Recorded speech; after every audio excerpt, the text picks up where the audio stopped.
Lendas religiosas, prezados irmãos e irmãs, em nosso Senhor Jesus Cristo, também aqueles que nos ouvem pela Rádio Bom Jesus e que nos assistem pela internet, prezadas senhoras do apostolado da oração. A liturgia desse segundo domingo do tempo da Quaresma nos convida a nós fazermos companhia a São Pedro, São Tiago e São João, que foram convidados por Jesus ao alto do Monte Tabor. E lá Jesus transfigurou-se, diante desses três apóstolos. E são esses mesmos três que vão estar muito próximos da paixão de nosso Senhor, vão estar muito próximos da cruz de nosso Senhor. E essa ligação é muito forte, muito íntima entre o Monte Tabor e o Monte Calvário. A primeira leitura de hoje, na carta aos Tessalonicenses, o apóstolo nos lembra: meus irmãos, nós somos chamados por Deus para sermos santos. Essa é a vontade de Deus, que nós sejamos santos. E para nós trilharmos o caminho de santidade, subirmos o alto do Monte Tabor, que é sinônimo dessa busca da santidade, desse encontro com o Senhor, nós precisamos também estar decididos a fugirmos do mal. E é bastante interessante nessa carta, nessa epístola de hoje, em que o apóstolo São Paulo, inspirado pelo Espírito Santo, de certa maneira já pressupõe que nós estamos trilhando um caminho de santidade. Porque ao falar da imundícia, da impureza, do pecado, ele coloca isso como algo distante e que não deve fazer parte da vida daqueles que conhecem o Senhor. E faz referência a algo distante aos pagãos que não conhecem a Jesus e que vivem afundados na impureza, na imoralidade, na sensualidade, na maldade, porque não conhecem o Senhor. Quando nós escolhemos o pecado, nós agimos como se não conhecêssemos nosso Senhor. Agimos como se não conhecêssemos a sua lei. Agimos como se não conhecêssemos os novíssimos, como nos ensina a Escritura. Quais são os novíssimos do homem? Morte, juízo, inferno e paraíso. Conhecemos, mas agimos muitas vezes como se não conhecêssemos. Conhecemos, mas agimos como se isso não incomodasse a nossa consciência, não ferisse o amor de Deus. E por isso o apóstolo faz referência como algo passado. E que se fez parte da nossa vida, nós precisamos, obviamente, passar por um caminho de conversão, nos arrependermos dos nossos pecados e deixar isso propriamente no passado. E trilharmos o caminho de virtude, trilharmos o caminho de santidade, confiados no Senhor, amparados pela sua graça, sustentados pela sua graça. Porque Deus nos chamou para a santidade e não para o pecado, para a impureza, para a condenação.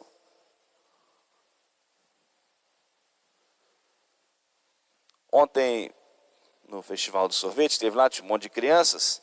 Eu fui abordado por uma criança, falou assim: padre, se uma criança cometer um pecado mortal e morrer com o pecado, ela vai para onde?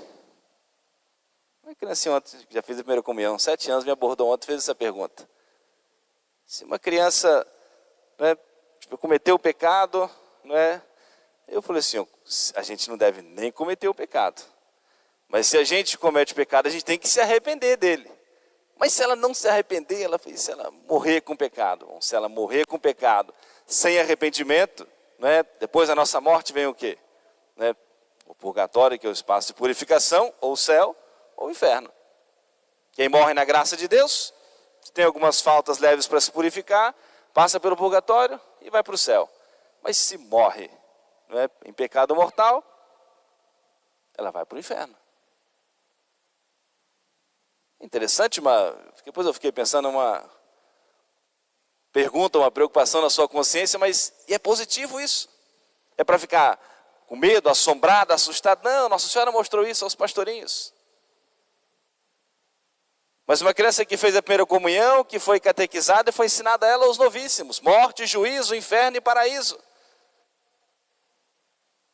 E de fato isso deve fazer parte, eu diria, da nossa preocupação, das nossas interrogações. Porque a depender da nossa vida, vai ser o nosso destino.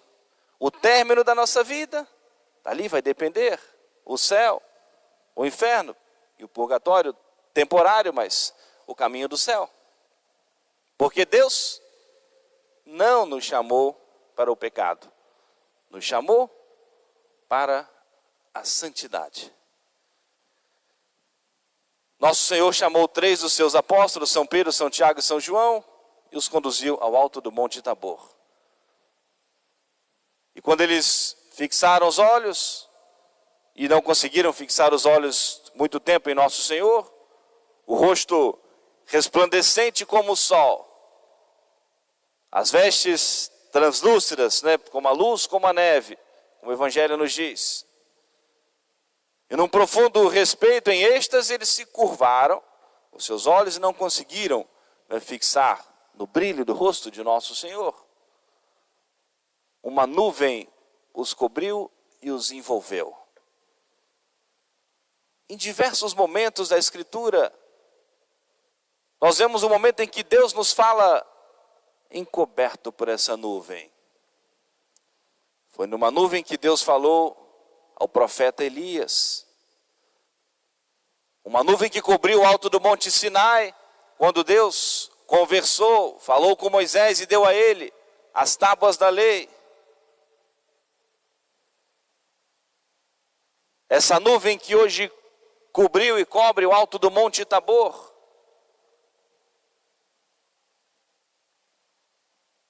Quando da construção do templo de Deus, uma nuvem cobriu e envolveu o templo, Deus tomando posse daquele lugar como o seu lugar, a sua casa, onde ele deveria ser cultuado.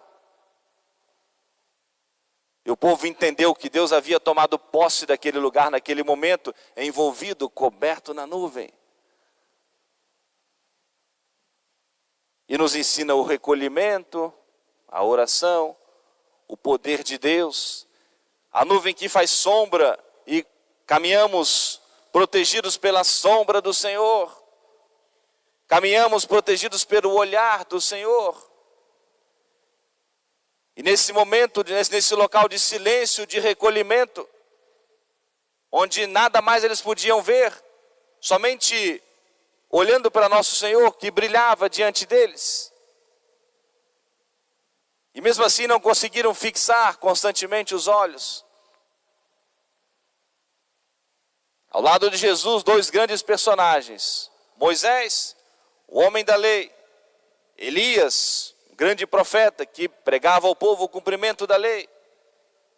São Lucas completa essa passagem de São Mateus, e ele que faz menção disso, que Elias e Moisés conversavam com Jesus sobre os acontecimentos futuros mais próximos. De Jesus seria a paixão e a morte de nosso Senhor. A entrada de Jesus em Jerusalém, a sua negação, era a conversa de Jesus com Moisés e Elias. E do meio daquela nuvem, uma voz misteriosa, né, que disse sobre eles: este é o meu filho muito amado, no qual eu coloquei todo o meu agrado, toda a minha complacência. Escutai-o. E o Senhor nos fala, prezados irmãos e irmãs, por meio da igreja. E o Senhor vem também nos ensinar, vem nos falar, que nós precisamos com Ele passarmos pelo deserto na tentação, precisamos com Ele passarmos também pelo Monte do Calvário, para que nós possamos chegar a esse momento de glorificação, e podermos definitivamente contemplarmos o Senhor no céu. Por ora, o rosto do Senhor está encoberto. Nós o seguimos e o contemplamos pela nossa fé. Nós não somos dignos nem capazes de, nesse momento, contemplarmos o rosto do Senhor. E por isso os apóstolos se prostraram respeitosamente. Mas na glória do céu, depois de nós passarmos pelo deserto da tentação, depois de nós passarmos pelo Monte Calvário, arrependidos, purificados dos nossos pecados, poderemos sim, na luz da glória, contemplarmos o Senhor por toda a eternidade. E o caminho é o caminho da oração, é o caminho dessa busca incessante do Senhor, é o caminho da fuga do pecado, é o caminho da mortificação. Mas para nós servirmos a nosso Senhor e o seguirmos, seremos tentados, nem sempre compreendidos. Porque se o demônio não pode atacar nosso Senhor, a tentação que nós vimos no último domingo foi meramente externa para nos ensinar, mas em momento algum Jesus ficou balançado pela tentação, como nós muitas vezes, infelizmente, ficamos balançados. Ficamos muitas vezes nessa indecisão de fazer ou não, de consentir ou não. Mas Jesus não foi balançado de modo algum pela tentação. Mas para nós servirmos e seguirmos a nosso Senhor, passaremos pelas provações. O demônio não pode destruir nosso Senhor, quer destruir a sua obra.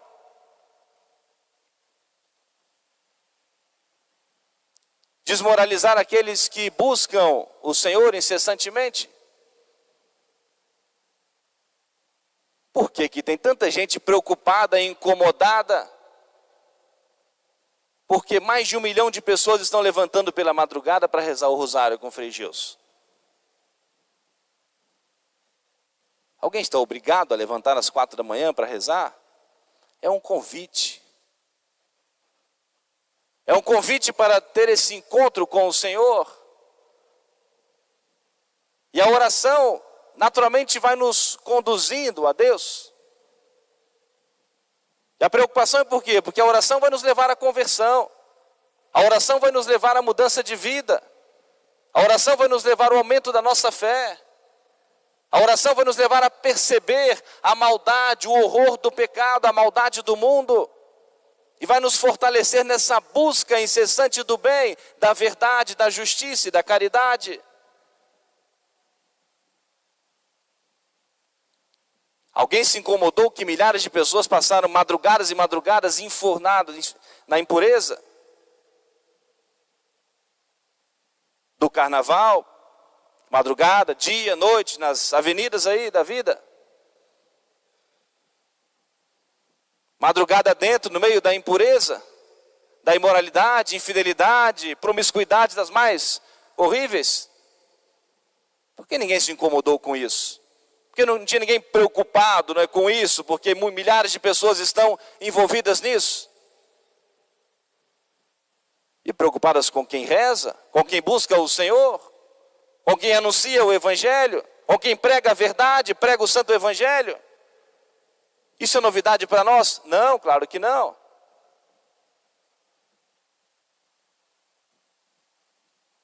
Aquele que quer servir a Deus, prepare a sua alma para a tentação, nos diz a Sagrada Escritura, inspirada pelo Espírito Santo. Isso não nos assombra, não nos assusta, mas é o caminho da santificação. Quando Jesus estava, a fama de Jesus crescendo no meio daquele povo, e muitos homens da lei, doutores da lei, autoridades do templo, preocupados porque Jesus estava arrastando as multidões. Uma voz se levantou lá, entre os doutores da lei, e disse: vamos com calma, porque se essa obra é de Deus, ela vai continuar.